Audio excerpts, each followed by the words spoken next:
So what do arts and crafts and a puppet theater have to do with reading? Stick around on Stories from the Southwest and we'll tell you coming up next.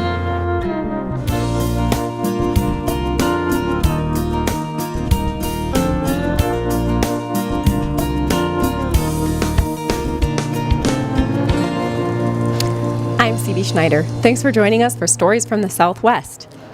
Curled up with a good book is one of my favorite things to do and one of my favorite places to be. So if you love reading or you'd like to engender the love of reading in your kids, maybe you should stop down to the public library and find out all of the amazing things that they have to offer.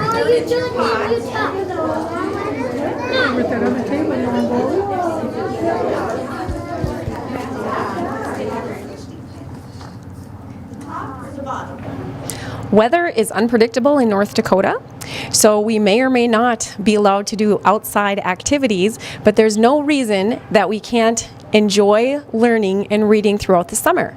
So I have here with me Lane Hyde, who is the children's librarian at Dickinson Public Library, and she does a children's story hour during the week, every week. So we'll talk to her a little bit about that.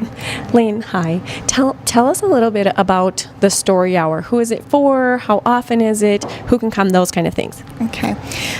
Story hours, we have 2 of them, and they are for 2 different age groups. Mondays we have one, it's called our Tiny Tot Storytime. It's a little younger. It's geared for that 0 to 3 age group. We do really simple things, finger plays, a lot of songs and dancing, being silly and reading stories. And then on Tuesdays at 10:30 we have our preschool story time, and that one's for a little bit older, more the 3 to 5, 3 to 6 age range, and it's a little more complicated. We're doing more counting and colors, felt board stories, and a little bit harder text. So and we always do a craft. I love crafting, so we always do that every week as well. So do the parents come along with the kids, or do they drop them off, or how does that work? Typically the parents are staying with the kids, especially for Tiny Tot Storytime, that Monday one for the little ones. We encourage the parents to stay with them because they're so young, they need a little guiding. In the 3 to 6 one, they just have to stay in the library. Just, ensure your kid's safety, that sort of thing. Be there in case of emergency. And so how long do they sort of last? They're typically, the younger one, Tiny Tot Storytime on Mondays, is usually about 20 minutes. That's about all their attention span can handle. And then on Tuesdays, our preschool Storytime for 3 to 6-year-olds is about 30 minutes. Okay. Now, as a children's librarian, I know my kids are coming home with encouragement for summer reading programs, those kind of things. Are there some programs that you have as a library or things that you're doing with kids in our community to encourage them to keep up their reading during the summer? Yes, we do tons of stuff in the summer. We have a huge summer reading program open to actually all ages, from 0 to 100 plus. And when you sign them up, they each get a little reading log, and it's specifically for their age group, so it's never going to be too hard for them. And when you complete the reading log, you turn it in at the end of the summer, and then you get prizes, and you get entered in big grand prizes. And then throughout the summer, we've got tons of things going on. I have crafts weekly, the story times, movies, book clubs, all kinds of different things, photo contests, coloring contests. So we do have lots going on. But is there some place, like, do people just call the library, or where would a person go to find out about all of these awesome things that you have going on? You can certainly contact us that way. We also have a website, and it's dickinsonlibrary.org. We post everything on there. We have a Facebook page, and that one's just facebook.com/Dickinson Library. So it's pretty easy to find, and we post everything on there, calendar of events, just any information you might need about getting library cards, anything you'd want to know about the library, we keep on there. When you say library cards, that just makes me think, takes me back. I do have a library card here, but what is the criteria for having a library card? Well, when you get a library card, and it's been changed a ton over the past couple of years with all the new people in town and stuff, so we try to keep it simple. We just ask that you bring in your driver's license. And if you're not a resident of Dickinson and your current address isn't on your driver's license, then you need to bring in like a proof of address. So like MDU bill, cell phone bill, paycheck, anything that says your current address and your name on it. So we try to keep it pretty simple. We have temporary cards now for those patrons that don't live here full time, which is a lot more common now. So we also have that as well. Okay. I have one other question.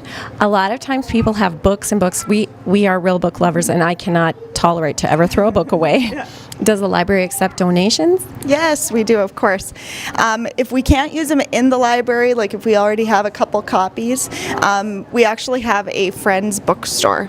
And so things that we can't use in the library we'll send to our friend's bookstore, and every bit of money that they make comes back to the library. So it comes back to purchase more books and goes towards more fun things that we can do throughout the year, all those fun things. So, yeah. Well, it sounds like you're doing really a lot of things to keep the community involved in reading and to make this a very viable place in our community. So thank you so much. Yeah, well, thank you. Throw it back. Okay, ready? First we'll dig a hole, then we'll dig a hole. Glow, said the mother. We glow, said the 10. So they glowed and they flashed where the moon shines again. They are such pretty bugs. Over in the garden by the old wooden gates lived a mother roly-poly and her little babies. How many? I like 8. 8! Good rhyming. Amanda Eller Camp, it has several children, and she has been coming to Story Hour with her kids for years, and it has been a benefit for their family. So we'll talk to her a little bit about that. Amanda, why have you been bringing your kids for so many years to Story Hour? I think just giving them the gift of the love of reading is really important, and we like to do a lot of reading, and to just do that in a different environment where there's other kids or someone else reading to them, and the activities that they do has been just another way to get them interested in reading and in books and in different activities that they do at the library. So reading is something obviously that you also do at home, and you have 5 children. Yes. And what grades are they in? We have, our oldest is 14, going to be a freshman, and all the way down to our youngest, who is 4 and going into preschool. Okay. So do you feel like you've seen a difference with the reading, the intentional way you've approached the love of reading? I think so. Most of our kids like to read. They enjoy books, in different genres and different types of reading that they like to do. And that's, I think, another reason why the library is important and fun, because you can find the books that appeal to you as they get older and know what that is, versus maybe something we don't have at home. They can explore those different types of reading here as well. I agree. Are you a stay-at-home mom, a working outside the home mom? I actually work from home now. I used to work outside the home. In the last few years, I've worked from home. So I'm at home, but also working. But my flexible schedule allows us the ability to come to the activities they have at the library, which is a real benefit. Yes. So, and the reason I asked that question is because I was thinking, to come every week to something to benefit your children is a commitment that you make to your kids and to yourself to enrich their life with like a love of reading or to visit our museum or any of those things, and also to support the community. So I was wondering how you were making that work. So when you were working outside the home, how did you make that work? When we were working outside the home, I was teaching, so during the summers we would really take advantage of the library program then and still be able to do some of those things. Not able to be coming during every week during the school year, but since I've been home, working from home, we've taken more advantage of being able to come every week to Storytime as often as we can. Good. Do you have any, as a mother, a very experienced mother of 5 children, do you have any recommendations for new moms or young moms about reading? I think just having books around and, starting with picture books when they're little, just having things accessible to them at their level where they can pull things off and look at them when it interests them. And, board books when they're little, you don't have to worry about torn pages. And then as they get older, just having things accessible to them, letting them show you things, make up their own stories, reading to you, all those things, just to have their hands on the books, I think is really important. I agree with you. Thank you, Amanda.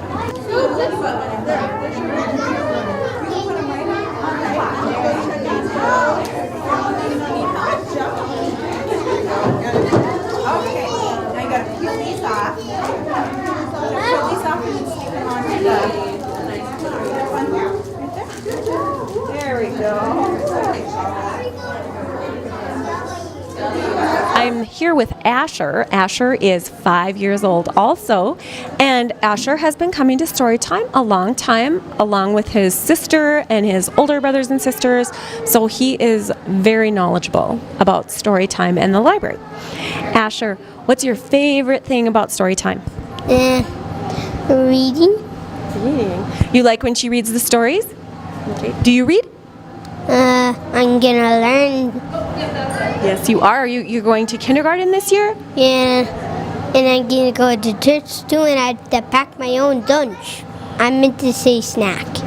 Okay, what a big boy you are. So what do you do when you come to story time? Play before I do it, like in the puppet tent. I went to a puppet show last night. Well, that sounds like a lot of fun, Asher.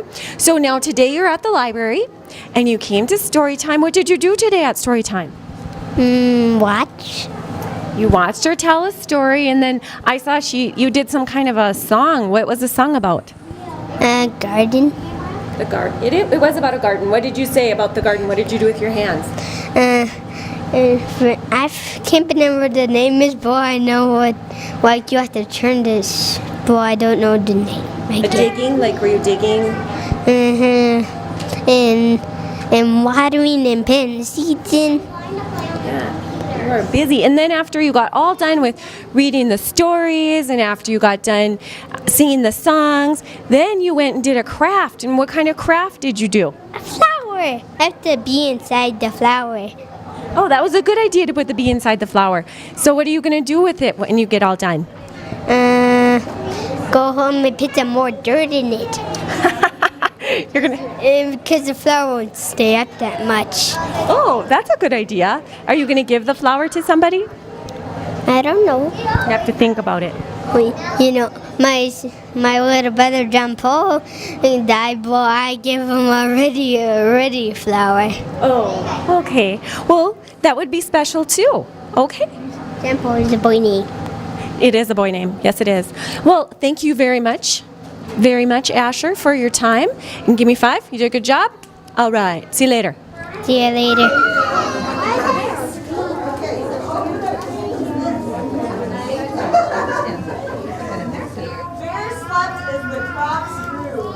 So Bear went back to sleep, and Aaron and his family went to work. How old are you? 5. You're 5. Do you like to come to the story hour? Tell me about it. Well, I like to play on the computers. I like to do puppet shows. And I like to sit in those big tall chairs with green on them. And what do you do when you're sitting on the big tall chairs? Well, I sometimes read, I sometimes sing the ABCs, I sometimes look at the computers. You're really busy. Oh, go ahead. Oh, and I like your necklace. Thank you very much. So, I know some Spanish too, and some sign language. This means I love you in sign language. you know a lot of stuff. Did you learn a lot of stuff at the library? I can count to 10 in Spanish. 1, 2, 3, 4, 5, 6, 7, 8, 9, 10. Wow, good job. Give me 5. You rock. So, when you come to Story Hour, Kayla, what do you do at Story Hour? I really love to read the baby books. You do. Do you like when she does she do games with you and have you sing and things like that? Yeah, I like to make friends. And I'm almost to kindergarten. Oh man, that's exciting. Do you think other kids should come to story time at the library? How come? Because I like to meet friends. So they should all come down and meet Kayla Level? No, Kaylee level. Oh, Kaylee Level. Sorry about that. So they should all come down and meet their new friend, 5-year-old Kaylee Level. Yeah, and I like everything that shines. And I love rainbows, unicorns, and turtles. Wow, that is... I would really love to hold a baby turtle. I've never held one in a long time. Okay. I've already had my 5th birthday. I know, because you're 5. You're a big girl. My birthday is in December 18th. Wow.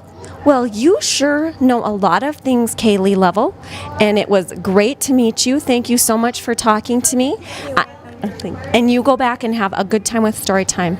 Okay? I will. Thanks. Bye. That was Kaylee Lovell, age 5-year-old, who has been coming to Storytime since she was a baby, and we can clearly see just how brilliant that little sweet pea is. Only fair that you get both the tops and the bottoms of the field of corn. Hare and his family yanked up the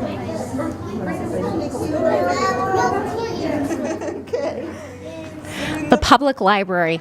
Who would have thought that the children's section could be filled with so many fun things to do, from computers to books to story time with the crafts and the songs and the story reading. A lot of stuff to do right here at your public library. And the seating is very comfortable. Thanks for joining us on Stories from the Southwest. I'm Cebe Schneider. We'll see you next time.